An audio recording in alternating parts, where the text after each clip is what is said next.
वेद मूर्ति की उपाधि पाने के लिए किस तरीके ये से तैयारी वेद मूर्ति उपाधि पाने के लिए नहीं किया इसने, भारतीय संस्कृति के संरक्षण के लिए कि वो अपने आप वेद मूर्ति उपाधि मिली है।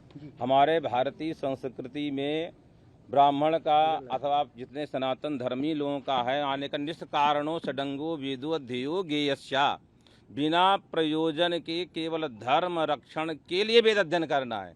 वह वेद अध्ययन का अपने आप परिणाम, जैसे आपको इन्होंने बुलाया नहीं है फिर भी हम लोगों का परिणाम अपने आप फलित हो गया, उसी प्रकार इन्होंने वेद अध्ययन किया है। जब वेद का भगवान की कृपा है कि ये अपने आप वृष्टि हो रही है, जिस वृष्टि के माध्यम से एक नई युवकों को प्रेरणा के लिए ये बालक आया है। अच्छा, आप ये बताइए कि 5 साल की उम्र से ही आप मंत्र जाप ये सब कुछ कर रहे हैं। अभी वो 5 साल वाले बच्चे को इतना याद है, पिताजी बताएंगे। हाँ। गुरु जी है, ये गुरु जी बताएंगे। गुरु जी है, गुरु जी भी है, पिताजी भी है, दोनों चीज है।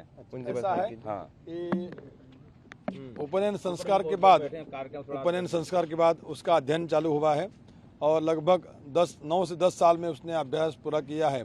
और ये जो दंडक्रम पारायण उसने किया है उसके लिए कम से कम ऊपर से 3-4 साल पढ़ाई करनी होती है, लेकिन उसने उसी अभ्यास में अभ्यास करते करते ही जैसे उसको पढ़ाया तो तुरंत उसे कंठस्थीकरण करते उसकी तैयारी करके आज उसने यहाँ पारायण किया है।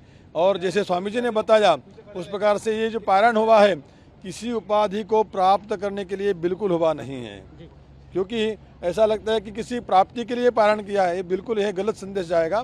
तो वेद भगवान की सेवा करने के लिए, संरक्षण के लिए हमारी वैदिक संस्कृति है, वैदिक जो हमारी धरा है उस सनातन धर्म की धरा को पुनर्जीवित करने के लिए या उसका संरक्षण करने के लिए ये पारायण हुआ है, बिल्कुल किसी उपाधि के लिए प्राप्त हुआ नहीं है। और सबसे बड़ी बात है, जो विद्या का अर्जन किया है वो विद्या भगवान को सुनानी है, वो विद्या के माध्यम से भगवान को समर्पण करना है, इस माध्यम से पारायण हुआ है। प्रधानमंत्री नरेंद्र मोदी जी ने जो आपको एक सम्मान दिया है, कितना बड़ा ये सम्मान है और आपने क्या उपलब्धि हासिल की है? जी, उनके लिए तो हम बहुत बहुत धन्यवाद देना चाहते हैं कि उन्होंने हमारे गुरु परंपरा को नमन किया और वेद की और उन्होंने एक और कदम बढ़ाया है, ऐसा हमको लगता है।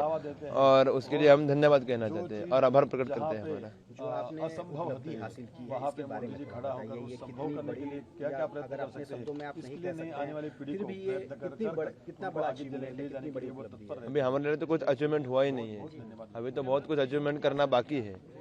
तो हम तो यही कहेंगे कि अभी तो बस एक कदम भी नहीं रखा है हमने, अभी तो बहुत कुछ बाकी है और गुरु चरण में सेवा अभी अर्पित करना बाकी है।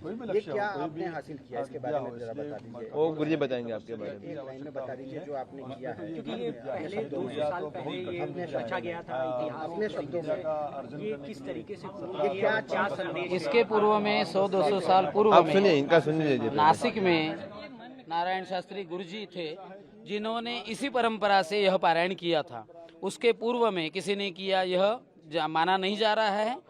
तो यह पारायण अपने आप में एक अद्भुत पारायण है, लेकिन इस पारायण की जो नींव रखी गई वह विश्व कल्याण के लिए रखी गई और यह पारायण यहाँ होना चाहिए, यह इच्छा इनकी पूज्य माता जी को दी थी, जो आज नहीं है हमारे बीच में। इनकी माताजी रत्नगर्भा कहलाई और लोग उनकी माताजी की आज भूरी भूरी प्रशंसा कर रहे हैं और कह रहे हैं कि इतना मेधावी छात्र जिस माता के कोख से जन्मा होगा वो माता कितनी पुण्यमयी हुई होगी। और काशी में आकर यहाँ इन्होंने यह जो पारायण किया वह माता अहिल्याबाई होलकर जी को यह समर्पित कर रहे हैं, छत्रपति शिवाजी महाराज जी को और धर्मवीर संभाजी महाराज जी को और हमारे सभी मनीषियों को, ऋषि मुनियों को यह पारायण समर्पित हो रहा है। विश्व कल्याण यही हेतु है और इतना मेधावी छात्र अगर किसी को चाहिए तो उसके लिए उपासना करनी पड़ेगी, तपस्या करनी पड़ेगी, फिर ही आपको ये छात्र ऐसे बालक मिलेंगे। आगे का आगे अरे हो गया भैया, आगे का क्या लक्ष्य है आपका? क्या संदेश टारगेट है आगे, कहाँ तक सनातन धर्म का पताका बुलंद करना चाहते हैं? जी अभी तो हमको कुछ पता नहीं है, गुरुजी जैसा कहेंगे उसी आज्ञा को मानकर हम आगे चलेंगे, यही हम कहते हैं, हमारी वाणी को विराम देते हैं। आप सभी पत्रकारों का भी हम धन्यवाद मानते हैं, आप सभी पत्रकारों का भी हम धन्यवाद मानते हैं कि आपने सनातन की ओर एक कदम बढ़ा है, उसके लिए हम धन्यवाद देते हैं।